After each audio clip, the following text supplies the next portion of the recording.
हम middle class औरतों के पास बहुत ज़्यादा कुछ अगर ना भी हो ना, सिर्फ़ एक काम करने का तरीका और सलीका हो तो यही हमारी असल दौलत हो जाता है।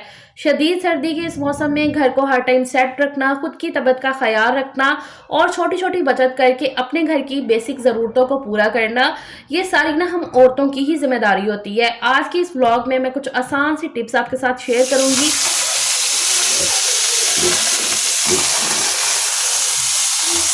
जिससे घर का बजट भी सेट रहेगा, खुद की तबीयत भी सुकून में और घर भी एकदम लश-पश होगा।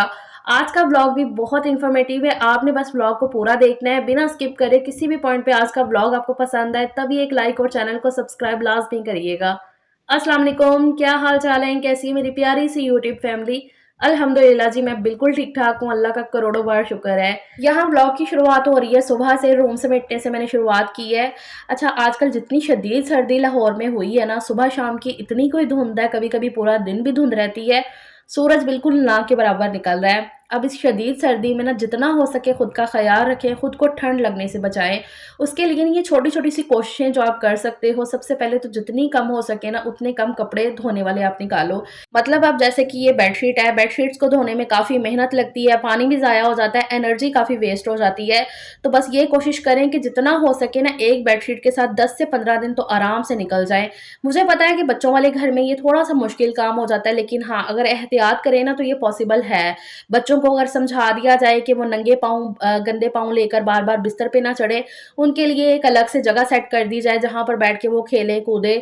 जैसे कि कोई भी खाने-पीने वाला काम है ना, तो वो बेड पे बैठ के ना करें, ना खुद ना बच्चे, इससे ज़रा फिर बेडशीट बची रहेगी, जल्दी धोने की नौबत नहीं आएगी। तो बस यही सारे कुछ तरीके होते हैं।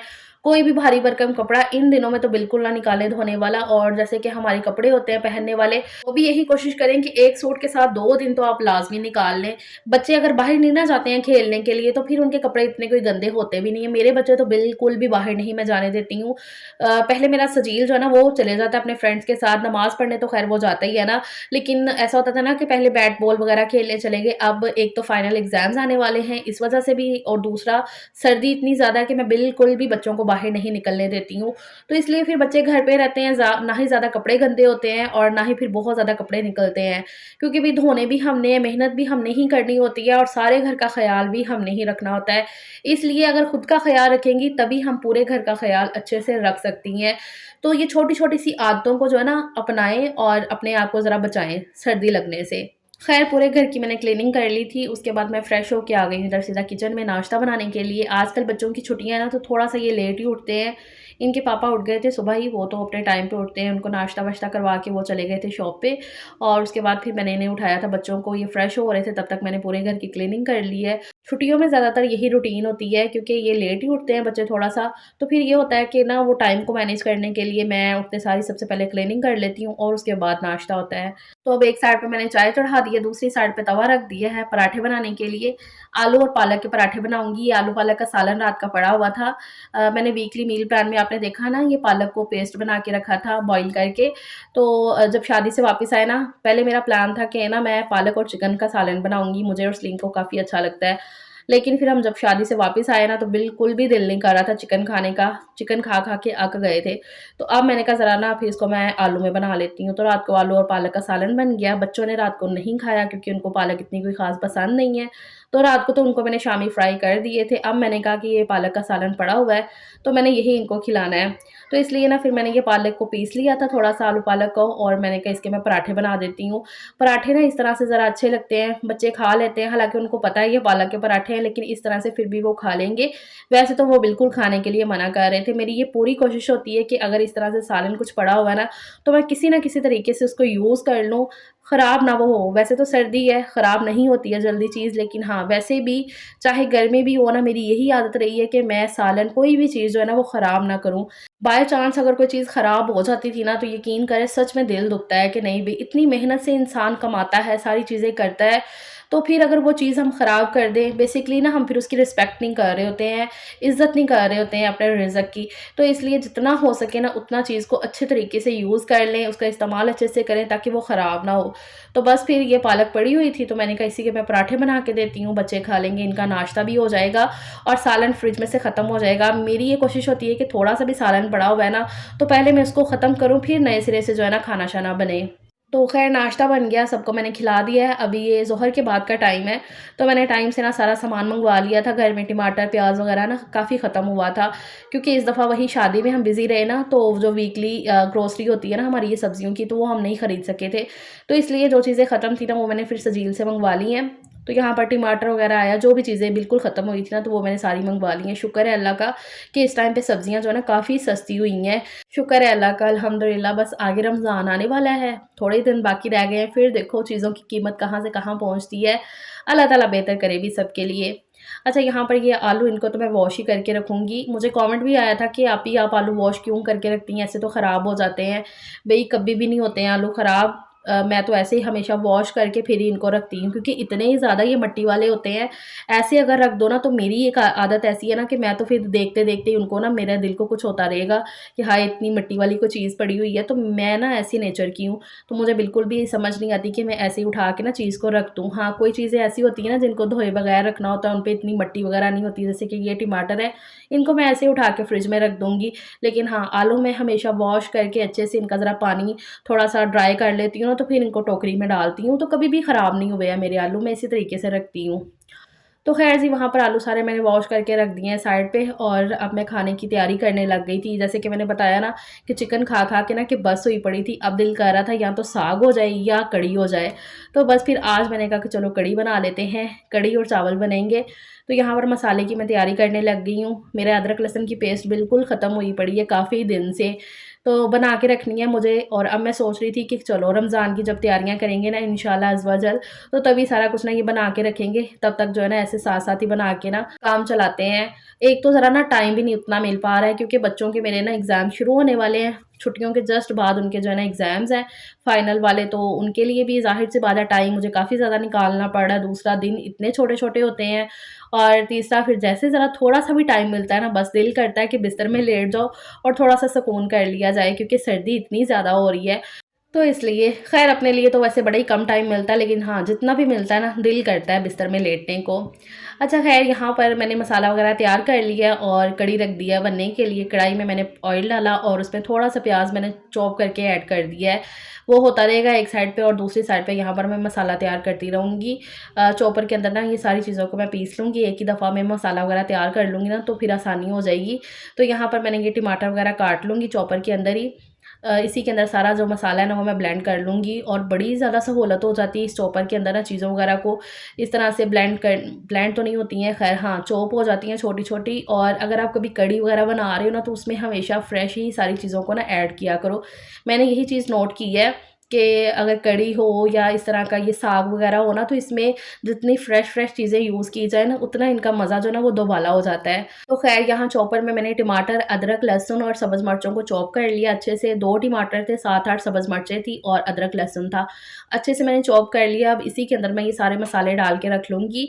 एक साइड पे वहाँ पर मैंने कढ़ाई में ऑयल डाल के प्याज़ को रखा है फ्राई करने के लिए। फटाफट से मैं लगी हुई थी, क्योंकि लाइट आजकल इतना कोई परेशान कर रही है, और हर जगह पे मुझे लगता है लाइट का इश्यू बना हुआ है। हालाँकि मेरे घर में ना 2 लाइट्स लगी हुई हैं, 2 मीटर हैं, क्योंकि हमें ना 2 फेज़ लगते थे, तो हमने ना वो 2 लगवा लिए। इससे ये होता है कि अगर एक लाइट जाती भी ना, तो दूसरी आ रही होती है, तो हमें ना कभी लाइट गई का उतना मसला नहीं हुआ है। लेकिन हाँ, कुछ दिनों से ना ये लाइट इतना कोई परेशान कर रही है कि दोनों लाइट्स इकट्ठी चली जाती हैं, 2-2 3-3 घंटे फिर आती नहीं है, बल्कि कभी-कभी पूरा दिन भी जा रही हैं। और ये लाइट्स का इश्यू ना काफ़ी दिन से बना हुआ है, और हर जगह पे ऐसा हो रहा है। तो दिन में किसी भी टाइम लाइट जो है ना ऐसे भाग जाती है, और सर्दी भी काफ़ी है, तो बस मेरी यही कोशिश होती है कि मैं टाइम से खाना-शाना तैयार करके रख लूँ। अच्छा, वहाँ पर एक साइड पे मैंने मसाला भुनने के लिए रख दिया है, और दूसरी साइड पे यहाँ पर मैं दही और बेसन की लस्सी तैयार कर लेती हूँ। तो मैंने आधा किलो दही ली है, इसके अंदर मैं कोई 5-6 चम्मच बेसन के डाल दूँगी भर के, और फिर इसकी लस्सी जो है ना तैयार हो जाएगी अच्छे तरीके से। मेरी तो ना ये क्वांटिटी एकदम बेस्ट हो गई है, मतलब कन्फर्म हो गई कि हाँ, इस तरह से कढ़ी जो है ना अच्छी बन जाती है। ना ही पतली होती है, ना ही गाढ़ी होती है, और अच्छी-सी इसकी कंसिस्टेंसी बन के तैयार हो जाती है। पहले-पहले जो है ना मुझे कढ़ी इतनी अच्छे से नहीं आती थी बनानी, इसी टाइम पे मेरे से गलती हो जाती थी। ये जो लस्सी बनानी होती है ना, इस पे कभी बेसन ज़्यादा हो जाता था, कभी कम हो जाता था। लेकिन अब अल्लाह का शुक्र है कि ये क्वांटिटी ना बिल्कुल सेट बैठ गई है, कि मैं आधा किलो दही के अंदर ना 5 से 6 चम्मच भर के बेसन के ऐड कर लेती हूँ। तो फिर बड़ी मज़े की ऐसे परफेक्ट सी कढ़ी बन के तैयार हो जाती है। अच्छा, वहाँ पर लस्सी तो बन गई है दही और बेसन की, और उसके बाद यहाँ पर मसाला जब अच्छे से भुन गया, इसने ऑयल छोड़ दिया ना, तो ये ऑयल मैं उतार के सेपरेट कर लूँगी, कटोरी के अंदर रख लेती हूँ। ये मैं लास्ट पे यूज़ करती हूँ कढ़ी के अंदर। तो और बाकी का ये जो मसाला कढ़ाई में बच गया है, इसके अंदर मैं ये लस्सी को छान के डाल दूँगी, जो दही और बेसन की मैंने बना के रखी थी। छान के डालने से ये होता है, अगर बेसन की कोई गुठली हो वो भी निकल जाती है, और दही की जो फुटियाँ होती हैं ना, वो भी छन जाती हैं। तो फिर कढ़ी बड़ी स्मूथ सी बन के तैयार होती है। तो वैसे ना उसकी जो फुटियाँ होती हैं ना, वो ऊपर-ऊपर फिर तैरती रहती हैं, जो देखने में बिल्कुल अच्छी नहीं लगती हैं। तो खाना तो बस हमने सबने बनाना ही होता है। हाँ, थोड़ा-सा तरीके और सलीके से बना लिया जाए ना, तो वो देखने में भी फिर अच्छा लगता है, और खाने में फिर और ज़्यादा दिल करता है खाने को। इसलिए जितना हो सके ना, खाने की लुक पे भी ध्यान दिया करें। ख़ैर जी, यहाँ पर मैंने कढ़ी के अंदर पानी अच्छा खासा डाल दिया था, और उसके ऊपर मैंने चम्मच रख दिया है। बिल्कुल चूल्हा जो है ना, मैंने स्लो से थोड़ा-सा तेज़ ही रखा है। तो अब जो है ना, कढ़ी उबलना शुरू हो जाएगी ना, जब उसमें उबाल आ जाएगा, फिर उसका कोई मसला नहीं है, फिर उसको चाहे छोड़ दो। तो जब कढ़ी में उबाल आ गया, फिर मैं ये सारा पकोड़ों का सामान लेकर इधर आके बैठ गई हूँ। पकोड़ों के लिए मैंने पालक ले ली है। आजकल सर्दी है ना, तो सर्दी की पालक जो ना, सारी सब्ज़ियाँ बड़ी ऐसे फ्रेश-फ्रेश मिलती हैं, बड़ी अच्छी लगती हैं। तो इतनी फ्रेश पालक आई थी, बिल्कुल भी एक पत्ता भी इसका ख़राब नहीं था। ये सारा सामान लेकर मैं इधर ही आ गई थी हॉल में, आराम से बैठ के इनको मैंने कहा काट लेती हूँ। आलू, प्याज़ और पालक ले लिया मैंने पकोड़े बनाने के लिए। जब मैं ये सामान तैयार कर रही थी ना, तो मुझे रमज़ान की याद आ रही थी कि थोड़े दिन में रमज़ान स्टार्ट हो जाना है, तो इंशाल्लाह फिर ये सारी चीज़ें जो है ना, तैयारी करने में भी बड़ा एक सुकून-सा होता है। अल्लाह ताला ये रमज़ान सबके लिए रहमतों वाला, नेमतों वाला, खुशियों वाला करे। किसी को भी ना किसी चीज़ की कमी ना हो। अल्लाह ताला सबकी नेक मुरादें, दिली तमन्नाएँ और उनकी ख्वाहिशें अल्लाह ताला पूरी करे सबकी। ख़ैर जी, वहाँ पर बैठ के मैंने पकोड़ों का सामान सारा तैयार कर लिया है, और उसके बाद मैं आ गई इधर किचन में लेकर, इसको अच्छे से वॉश कर लिया था सामान को सारे को, और फिर यहाँ पर मैं पकोड़ों का बैटर बनाने लगी, बेसन वग़ैरह सारे मिर्च मसाले इसमें डाल के। तो वो भी मैं रिकॉर्ड कर रही थी, लेकिन मैंने देखा कि कैमरा ही बंद है। इस तरह की चीज़ें भी होती रहती हैं, अक्सर हो जाती हैं। ख़ैर जी, यहाँ पर पकोड़ों का बड़ा ही अच्छा-सा नरम रख के मैंने बैटर तैयार कर लिया है। जो पकोड़े कढ़ी के लिए बनते हैं ना, उसका मैं बैटर ज़रा थोड़ा नरम ही बनाती हूँ, मतलब उसमें बेसन थोड़ा ज़्यादा ऐड कर लेती हूँ, और थोड़ा-सा ना वो मतलब कि लिक्विडी कंसिस्टेंसी में होता है, तो फिर पकोड़े जो ना अच्छे बनते हैं ना, ज़रा नरम-नरम, और वैसे खाने के लिए तो ज़रा कुरकुरे ही अच्छे लगते हैं पकोड़े। तो ख़ैर यहाँ पर अभी मैंने ऑयल रख दिया है, और ये छोटा वाला चम्मच मैं ले लेती हूँ पकोड़े बनाने के लिए। जब भी कढ़ी के लिए बनाने हो ना, तो मैं छोटा वाला चम्मच यूज़ करती हूँ, उसी से डालती हूँ पकोड़े तलने के लिए। उससे ये होता है कि ज़रा क्वांटिटी सेट बैठ जाती है, तो वो बड़े-छोटे फिर नहीं निकलते हैं, तकरीबन एक ही साइज़ के ना पकोड़े सारे वो तैयार हो जाते हैं। अच्छा, इस चूल्हे का ना ये बड़ा मसला है कि जो इधर का चूल्हा है ना, वो ज़रा थोड़ा-सा कम जलता है, और जो उधर का चूल्हा है ना, वो ज़रा थोड़ा-सा तेज़ जलता है। तो पकोड़ों को ज़रा तेज़ आँच चाहिए होती है, इसलिए ना फिर मैंने कढ़ी को इधर की साइड पे रख दिया था। अच्छा, जब भी कढ़ी बनानी हो ना आपने, तब आपने एक चीज़ ये लाज़मी याद रखनी है कि या तो कढ़ी जो है ना, वो ठंडी हो, या पकोड़े ठंडे हों। तो पकोड़े मैंने साथ ही बना के रख लिए थे, फिर जैसे जो है ना कढ़ी बिल्कुल बन के तैयार हो गई ना अभी इस टाइम पे, तो चूल्हा अभी जल ही रहा है, लेकिन पकोड़े काफ़ी हद तक ठंडे हो गए हैं, तो फिर मैंने इसके अंदर डाल दिए हैं। इससे पकोड़े टूटते नहीं हैं, लास्ट तक रहते हैं कढ़ी के अंदर एज़ इट इज़ ही।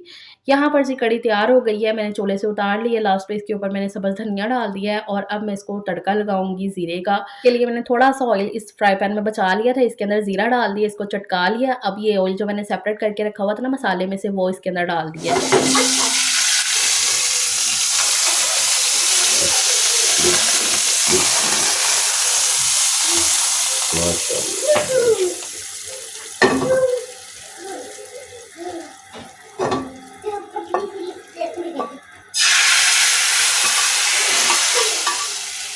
ये मसाले का जो ऑयल ऐसे डालने से ना, एक तो लुक बड़ी अच्छी सी आ जाती है, और दूसरा जब तक कढ़ी ख़त्म नहीं ना हो जाती है, थोड़ी-सी भी कढ़ी होगी ना, तो उसके ऊपर भी ऑयल जो ना ऊपर तैरता हुआ नज़र आएगा।